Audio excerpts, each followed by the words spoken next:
Well, welcome. Today we're going to look at the books of Numbers, Deuteronomy, Joshua, and I've actually got a very special treat for you for Judges, but you're going to have to wait for the very end of the video for that.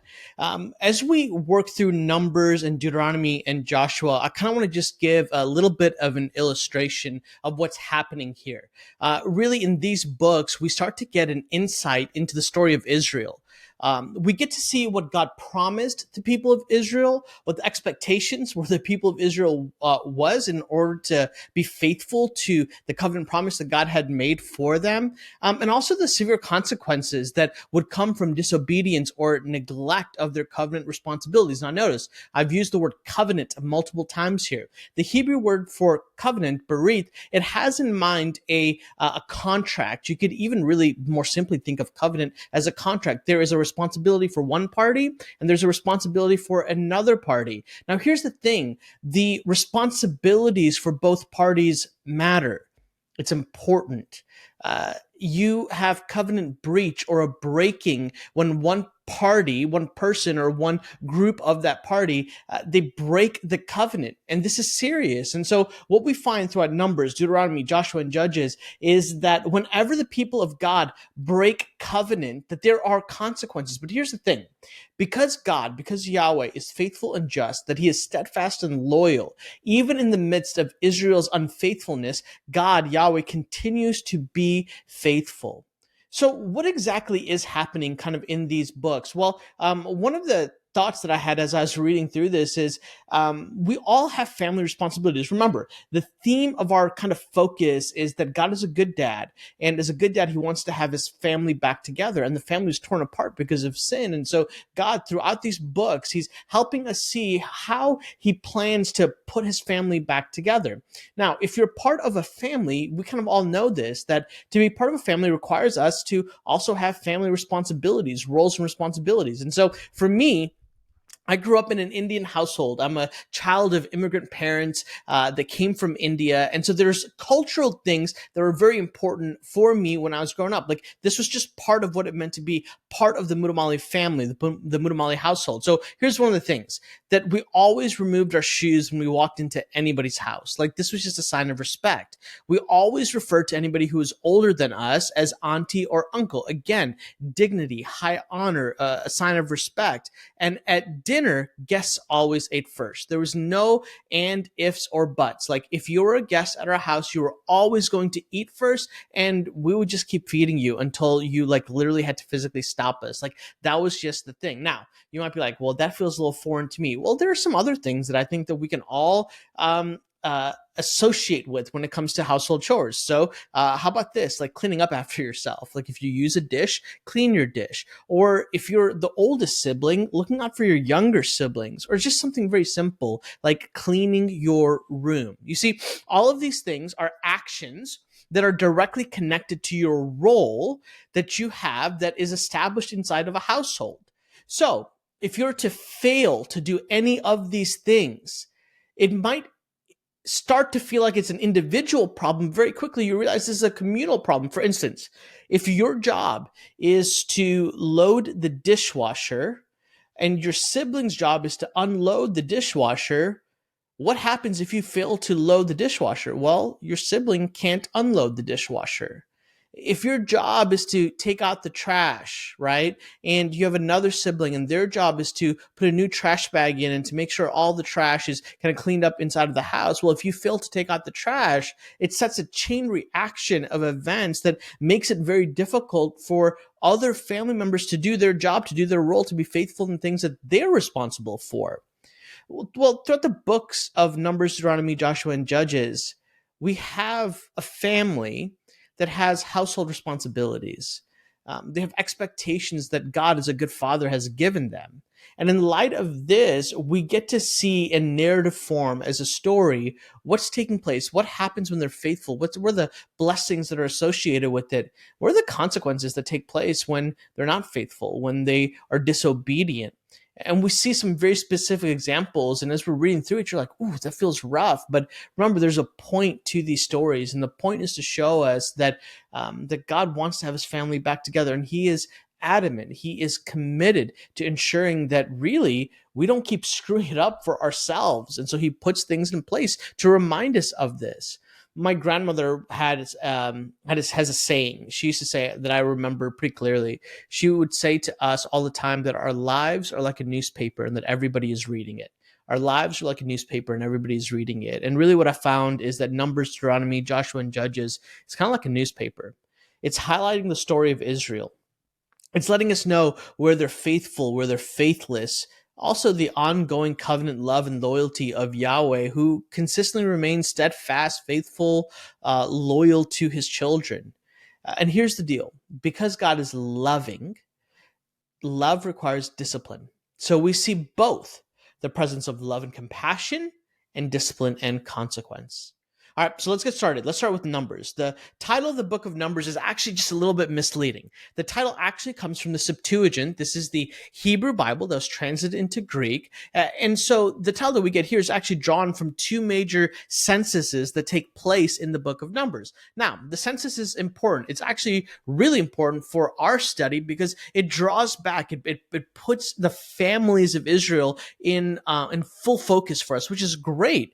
But I would actually suggest that these two censuses, they're not the center of Numbers. Rather, the fourth word of the book of Numbers in Hebrew, Bemidbar, which actually translates as in the wilderness, is actually the center of the book of Numbers. And we know that the context of the wilderness is actually Sinai. And so wilderness, or to be in the wilderness, is a better representation of the context and the theme of Numbers. Now, we've talked a little bit about the wilderness before. The wilderness is a place of wandering. It is antithetical to the Edenic home that God intended for Adam and Eve. We could think of the wilderness synonymous with exile, with being not in home, but being sent out of home. The wilderness is going to consistently be a theme that puts God's people in a place that's actually inherently, like fundamentally, not home. And this specific word, the word for wilderness, it shows up in Numbers with a lot of frequency. Now, remember, there's always reason for the repetition of scripture. So I want you to pay real close attention to the word wilderness, when the theme of wilderness, when the context of wilderness shows up. Here are a couple examples. It actually shows up 8 times in chapter 14. It shows up 7 times in chapter 20. It shows up 7 times again in chapter 33. And throughout the book of Numbers, we watch and we are kind of learning, we're observing how the Israelites move from Mount Sinai to the promised land of Canaan. So the goal is for them to reach the promised land. Why? Because the promised land is going to be their new home. It was the promise that was given to Abraham. So in a way, we could actually think of this journey that we read throughout Numbers as kind of like this drawn out, incredibly long family road trip. Now, if any of you are moms or dads or siblings, you just remember being in a family road trip, like, family road trips are typically maybe great from a budgetary standpoint because you're not flying a bunch of people everywhere, but from a practical standpoint and from a sanity standpoint, not that great, right? Like, it is inevitable within the first 5 to 10 minutes that the first "are we there yet" starts. And then just the general unpleasantness of having to be stuck in a vehicle for multiple hours with people that you love, but the very people that you love are sometimes can be the most annoying people in your lives as well. Well, imagine doing this over decades. This is what happens in the book of Numbers. And so we actually find a little bit of hint of Moses in this kind of like pseudo father-like figure, and he gets super frustrated at various times. Look at Numbers 10:27. He begs for a Midianite to come with him on the trip. And the Midianite's like, "Nah, I'm okay. I think I'm good." And Moses is like, please don't leave me alone. Like, please come on this trip with me. Now, in one sense, I think it's kind of humorous because I think Moses is like, please don't leave me alone. Like, I need some people around me that are not knuckleheads. So I think that's part of what's going on. But also, built into this is something very important. He's a Midianite, this individual, Hobad. He's a Midianite. Well, a Midianite is not an Israelite. This is Gentile inclusion. Here's Moses reaching out into the nations and inviting them, the nations, these Gentiles, these outsiders, to be insiders. One of the things that I love about this section is that Moses would always invite Yahweh to actually go in front of him as they're going on these road trips.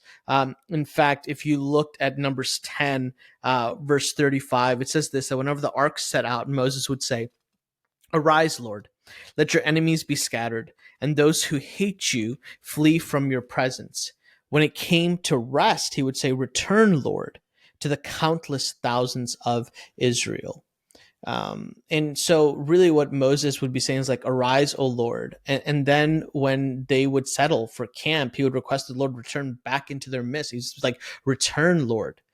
In other words, here's the principle that's being played out here. When we set out, we want God to lead us.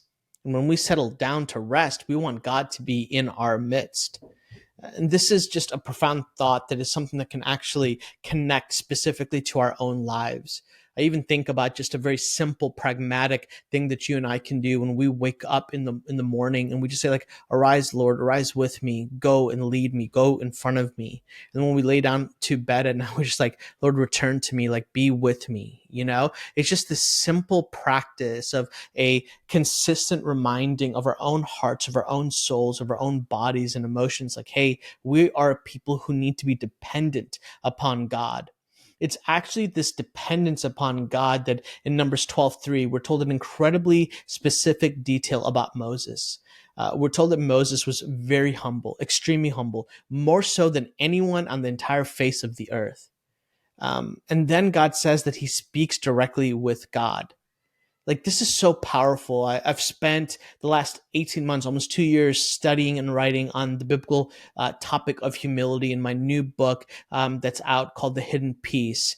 And in it, I found that humility is the virtue that God desires for his people to have, because what humility does for us is it gives us awareness. It grants us the gift of self-awareness, and it frees us from the entrapment of self-obsession. And here is Moses, the most humble man on the face of the earth, and the benefit, right? Like, what is the payoff for humility? The text says that God speaks directly to him.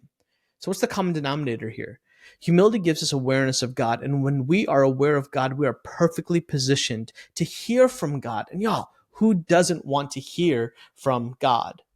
We keep going on in as we keep going on in Numbers 12, we find this repetitive theme of Gentile inclusion. And there's this wild story here that takes place. Miriam and Aaron, right, Moses' family members, they criticize Moses and speak out against him because he's married to a Cushite woman. In other words, she is a Gentile. A Cushite woman was probably, there's a lot of historical, geographical information that lets us know that Cushites were most likely, at least a section of them, were African. And so here's a woman with much darker skin, most likely. And so Moses marries a Cushite woman, a Gentile outsider. And Miriam and Aaron, they go against Moses because they're like, "Why are you doing this?" Right? There's this sense of exclusiveness that's happening. And what's fascinating in this story is that when God steps in and he doesn't condemn Moses for marrying an outsider. He condemns the insider for acting inappropriately towards the outsider. See, God condemns Miriam with leprosy. Her skin becomes white, right? And the one who belonged on the inside, Miriam, was actually sent out. And the Cushite woman, the wife of Moses, the outsider, is welcomed and confirmed to be within. And I actually think this is really important. Right before this situation arose that Moses is dealing with, is the statement that Moses was the most humble man on the whole face of the earth. You would think from a narrative structure standpoint that it's like, okay, here's this amazing thing about Moses. He's so humble. Let's give him a win right after it. And yet, the very next thing that we're told and we're given is an opportunity, is a moment where Moses actually exercises humility. Why? Because in an act of humility, Moses cries out for Miriam to be healed, right? And God in his kindness, he's like, all right, fine. He allows it to happen. And so we find this principle of humility that's present throughout the Old Testament. I think it's super powerful. And then just as a highlight reel for the book of Numbers, we get to Numbers 27, where we get to the daughters of Zelophehad, who had died in the wilderness. Again, there's that theme. And it's not connected to Korah's rebellion, but he did die because of his own sin. So there's a seriousness here. But when he dies so without a son. Now, this is a patriarchal society, and so inheritance rights were always connected with fathers and sons. This means there would be no legitimate heir for the family name. Now, here are these daughters who know what the cultural expectation is. And I love this story because it talks about the boldness of these daughters, the boldness of these women to come out and to plead for what is right. Just because there is a practice or a cultural understanding of how things should be done or are done, it doesn't necessarily mean that they're ethically right, that they should be done that way. And so I love this. These daughters boldly come out and they seek out an inheritance, even though this would have absolutely been unheard of in the culture of that time. In Numbers 27, in verse 7, God actually says that the daughters, what they're pleading for is right, that they're correct. Therefore, they're to receive the father's inheritance. Further, in light of the boldness of these daughters, this is amazing. God establishes a command that if a father without a son were to die, the inheritance should go first to the daughters. And so in this culture at this time, this would have been absolutely unheard of. In fact, it would have been offensive. And yet, in the household of God, here's that family theme, all of his children have value and worth, both male and female, because they're all part of the family of God. We find out more things in Numbers, but let's move to Deuteronomy. In the book of Deuteronomy, we actually get a summary of the narrative of Exodus and Numbers. So some of what you read throughout the book of Deuteronomy is going to kind of be a recap. In a way, what we get is a highlight reel of what we really want to keep in mind as we continue throughout the rest of the Bible. The title that we have, Deuteronomy, again, just like Numbers, it comes from the Septuagint, the Hebrew Bible that was translated into Greek, but specifically from Deuteronomy 17:18, which talks about the king having a copy of the law. Now, there's a little bit of a translation issue that we have here with the Greek rendering and often even the English translation of Deuteronomy, where it speaks of the second law, but that translation is actually imprecise. What we're talking about here is not a second law. It's actually a renewal or a copy of that first law. Here's kind of the idea, the ancient tradition that would have been that this would have been associated with, that the king would have a copy of that law. And some research points to the possibility that maybe one of the very first duties that the king would have done when he comes into his office, into the kingship, was actually to sit down and to copy the entire book of the law himself. And as he would handwrite, he would scribe out, he would copy the book of the law. This would become his personal copy that he was to return to meditate on, to be committed to regularly. And so this book is actually going to be incredibly important for us because in many ways it informs the theology and the writing of some of the earliest prophets, Joshua, Judges, 1st and 2nd Samuel, and 1st and 2nd Kings. And so here just a highlight reel, a couple important features of Deuteronomy for us to pay close attention to. First, it records the 3 farewell speeches that Moses, who basically doesn't make it into the promised land. I just want to just pause on Moses not making it into the promised land. I've got a dear friend of mine. We're in a group thread, and every now and then I get this message, and the message is like, Moses didn't make it into the promised land. I mean, are we being serious right now? And the question is really understandable, right? Like here's Moses. We just talked about him, the most humble man on the face of the earth. And there's this section actually earlier in Numbers where he just gets so fed up and he's like talking to God. I think he's having kind of an emotional breakdown. And he's like, why, God, have you done this to me? Why have you stuck me with these people? And it's clear, like as you're reading through the text, that he's got a very hard job, right? And yet, regardless of how hard the job is, he still is expected to act in obedience with the covenant expectations that are placed on him from God. So what happens is that Moses missteps. He sins, he acts inappropriately, he does something God tells him not to do. And as a consequence for that, he is not able to walk into the promised land. But God is actually pretty gracious to him in this sense that he leads him up onto a high place, onto a mountain, and he lets him see the promised land. And then Moses ends up passing on top of that mountain. And so it's like, really? like, God, Moses doesn't make it into the promised land. But I want you to think about this. We'll do a little biblical theology. Who shows up on the Mount of Transfiguration in the New Testament with Jesus? Moses does. And where is Jesus? Jesus is in the land of Jerusalem. Jesus is in the promised land. Fascinating that even though Moses did not, in his earthly context, get to enter into the promised land, he actually had a better situation because he shows up with Jesus himself, the Son of God, on the Mount of Transfiguration. Here's another thing I just think about. Who better than Elijah and Moses to show up with Jesus? Because Jesus is like, these people are knuckleheads. And I think Moses is like, hey, let's share some war stories because I've got some. And Elijah's like, yeah, I got some too. And I think that maybe part of that conversation was just commiserating together about these people that are stiff-necked and that are stubborn and are quick to forget.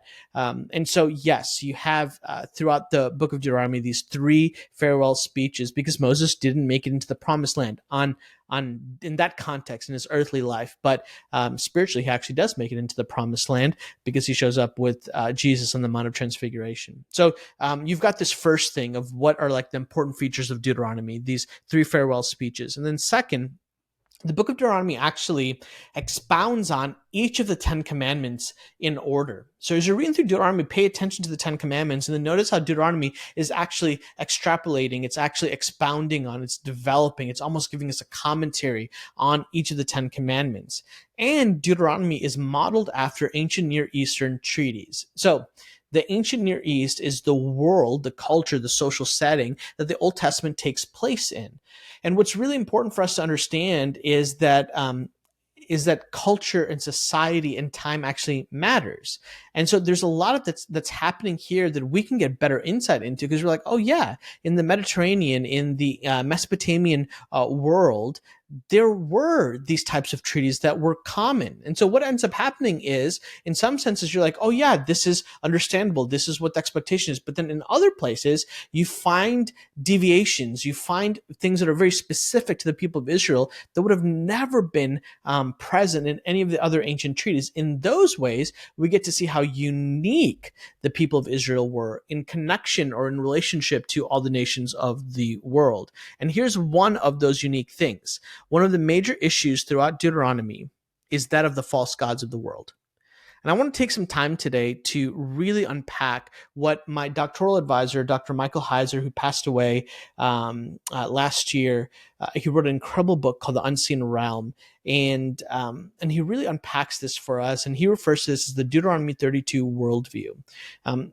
The Deuteronomy 32 worldview is built on this concept, this idea that there was this thing that took place in Genesis 10, 11, and 12. Genesis 11 we know is the Tower of Babel. And we've talked a lot about the Tower of Babel already. You can go back to the earlier videos that I've done through this, but I want to give just the context of what's happening. In light of the rebellion of Babel, Deuteronomy 32, 8 and 9 gives us the aftermath of it. Now, I have been reading from and I use the CSB Bible, and I love the CSB Bible. Unfortunately, in Deuteronomy 32, 8 and 9, I think the CSB Bible actually gets this wrong. So in the CSB, the translation you're going to read, it's going to see say that actually, let me just go ahead and pull it up. Let me just pull it up for us. So in Deuteronomy 32, 8 and 9, in CSB it says, when the Most High gave the nations their inheritance and divided the human race, he set the boundaries of the people according to the number of the people of Israel. Now, the little footnote next to it, it actually lets us know that the Dead Sea Scrolls actually reads the number of the sons of God, and the Septuagint reads the number of the angels of God.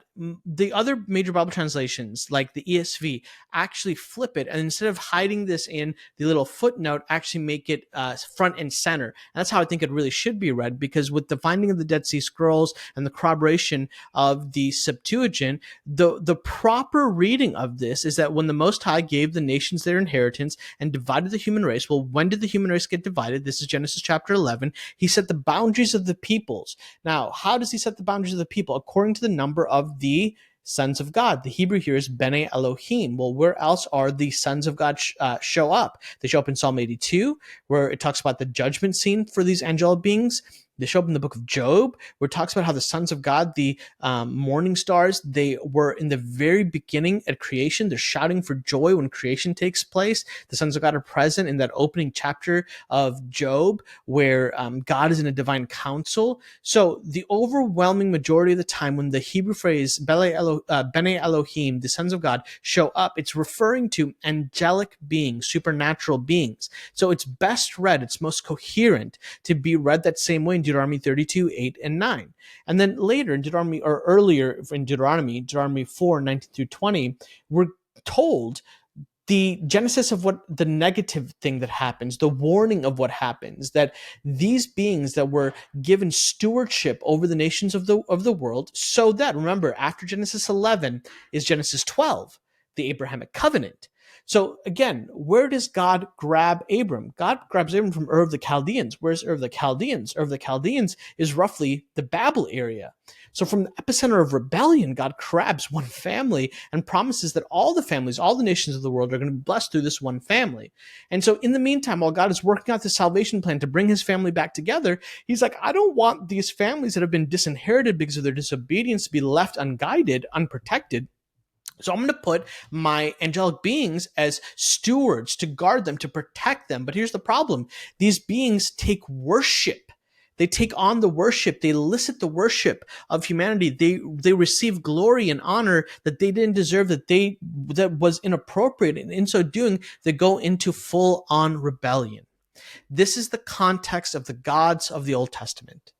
The gods of the Old Testament are, in fact, these fallen sons of God who are once part of the divine counsel of God, yet go into rebellion. And so when you have deities that are mentioned in the Old Testament, like Baal, Molech, Ishtar, you have the instances of these Asherah poles. These are actual fallen cosmic beings that are leading people astray and that are working in time and space, in systems and structures, in order to corrupt God's good creation. And so, like in Deuteronomy 32, 8 and 9, Deuteronomy 4, 19 through 20, Deuteronomy 4, 27 through 31, we are consistently getting this warning, this almost like danger, Will Robinson, like there's a problem here. And the problem is that we can be deceived and manipulated into false worship. Now, there are these statements throughout the Old Testament that talk about how these idols are non-existent, right? Like they're deaf and they're dumb. It's important to understand the way that these original readers and hearers of the scriptures were understanding it in their culture and their context. These statements are not about non-existence. The issue is non-supremacy. They're just not supreme. Right? There was a practice of the idol making, carving in idols. There was this practice where they would do this filling ceremony where they believed that the deity would actually flow into the idol through the mouth, and they do the ceremony. And so when the idol breaks or is destroyed, they would be like, well, the god didn't die necessarily. The deity didn't die. The house of it died. Now, isn't it fascinating how many times throughout the scriptures God does not need a house to live in. He doesn't need human hands to take care of him. He doesn't need to be served by humanity. Well, why are all of these phrases being presented? They're being presented as a direct polemic, as a direct confrontation to the way that the fallen Bene Elohim, the fallen sons of God, they need humanity to serve them, to do these types of things. God's like, I ain't nothing like that. And so it's really important for us as we're working through these next books, particularly in Deuteronomy and in Joshua, that we understand that there is a real conflict that's happening. And this conflict is a war of households. And this is where we get this idea, the Deuteronomy 32 worldview. And when we get into other books, like the book of Daniel, we're going to spend a lot of time talking about the cosmic geopolitical nature of what's taking place with these beings, and how Paul refers to them in the New Testament as powers and principalities, as authorities and thrones and dominions. These are technical terms that are used in Greek to actually hyperlink us back to the Bene Elohim of the Old Testament. And it's really, really important. Another very important passage is actually in Deuteronomy 6. It's in Deuteronomy 6. In Deuteronomy 6, we have what's referred to as the Shema. And I want to end our time with Deuteronomy 6 because it's really important. This is what Deuteronomy 6 says. And again, I'm reading from the CSB Bible. I love the CSB Bible. The little thing in Deuteronomy 32, 8 and 9 aside, all translations have their little nuances. But for the most part, I really do love the CSB Bible. And I love how they handled the Shema in Deuteronomy 6. This is what it says. It says, "This is the command, the statutes and ordinances the Lord your God has commanded me to teach you, so that you may follow them in the land you're about to enter and possess." What is the land you're about to enter and possess? This is Canaan. This is home. "Do this so that," look at this, "so that you may fear." This is holy reverence of God, the Lord your God, all the days of your life, by keeping all the statutes and commands I'm giving you. Look at this. "Your son and your grandson, and so that you may have a long life." Look at the generational language here. And it says, "Shema, listen, O Israel, and be careful to follow them, so that you may prosper and multiply greatly. Because the Lord, the God of your ancestors," now this is looking backwards, so future and backwards, "has promised you a land, a home, in other words, flowing with milk and honey." And then it keeps going, "Listen, O Israel, the Lord our God, the Lord is one. Love the Lord your God with all your heart, with all your soul, with all your strength." These words that I'm giving you today are to be in your heart. Look at the instruction now. "Repeat them to your children. Talk about them when you sit in your house," the household language. "When you walk along the road, when you lie down, and when you get up, bind them as a sign on your hand, and let them be a symbol on your forehead. Write them on the doorsteps of your house and on your city gates." In other words, what we find here is this important principle that should permeate for our lives today, that the words of God should be so embedded in the people of God that it is the natural thing that comes out of our mouths. That with our kids, we're talking about it. With our family members, we're talking about it. With non-believers, we're getting an opportunity to speak the truth of the gospel, because the gospel, the good news of Jesus, it actually invades every part of human life. And so there's an opportunity here for us. And the more we talk about, the more we remember, the more we recall God's goodness, the deeper we will be rooted in remembering that we are part of a particular family. We are loved by a particular Father who has created the cosmos and who adores and loves us and desires for us to live in accordance with his law and with his ways. And so that is kind of a brief but kind of 30,000 look at the book of Deuteronomy. And then finally we have Joshua. Joshua, the first 12 chapters of the book of Joshua, deals with the conquering of the land. Then chapters 13 through 21 deals with the allotment of the land and the dwelling in the land that God had promised and now has delivered us. In a sense, remember, if Numbers and Deuteronomy are like the road trip journey, in a sense, Joshua is the homecoming that we've been waiting for. So here's just a quick snapshot of the events that take place that are very notable.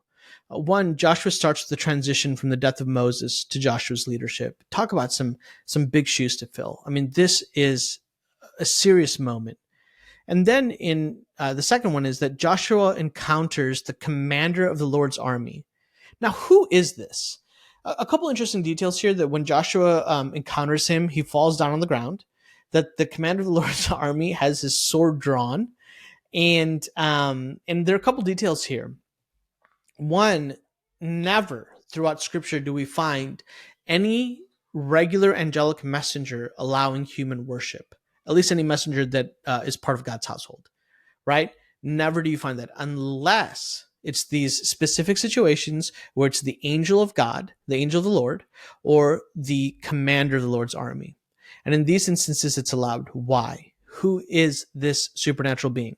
The supernatural being is none other, in my opinion, in my view, than the pre-incarnate Christ. The pre-incarnate Christ. Because only God himself would allow worship, human worship, to take place. And that's what happens here. So Joshua encounters the commander of the Lord's army, which is a huge, important detail for us. Because of all of Joshua's success, Joshua is an agent of God. He is he's being faithful to God's calling in his life. And in so doing, God is working through him in order to achieve such a massive victory. And then the last thing here is that there's this tension with the incomplete nature of the conquest of Canaan. And this actually ends up becoming a serious issue for the inhabitants of the land, the tribes of the land. And it lays out the crisis that we will continue to see in the book of Judges. Part of the conquest issue deals with the Nephilim, the Rephaim, and the Anakim. Now, there is a lot about the Nephilim, the Rephaim, and the Anakim, and I'm actually going to do a totally different video because I'm not going to have enough time to get into this on who the Nephilim actually are and how come these spies freak out when they get into Canaan. They're like, oh no, the Anakim, the descendants of the Nephilim are here, and they're like giants. And then you get this description of the king of Bashan, Og, and this massive bed that he's in, and he's connected also to the Nephilim. So like this big question, who are the Nephilim? Well, I'll just give you the teaser, and then when the next video comes out, you can watch it, and you'll definitely want to subscribe on YouTube so you get notified of when the next video comes out. But the Nephilim are the offspring of the angelic beings, the sons of God, and the daughters of man. And these offspring are the hybrid children, so they are part angelic and they are part human, and they are an abomination. They are by nature unholy. They're an unholy mixture that they were never intended to take place and to happen. In fact, in the New Testament, in Peter, it talks about how the sons of God of Genesis 6 actually end up in Tartarus. They end up in Sheol as judgment because of what they had done. And there's a whole narrative structure to that. And then also what happens to the Nephilim, the Rephaim, and the Anakim, like when these beings that are an unholy mixture, when they die, the spirits of these beings end up roaming the earth, which is actually what the demons of the Gospels actually are. The demons of the Gospels are actually not fallen angels. The demons of the Gospels are actually the disembodied spirits of the Nephilim.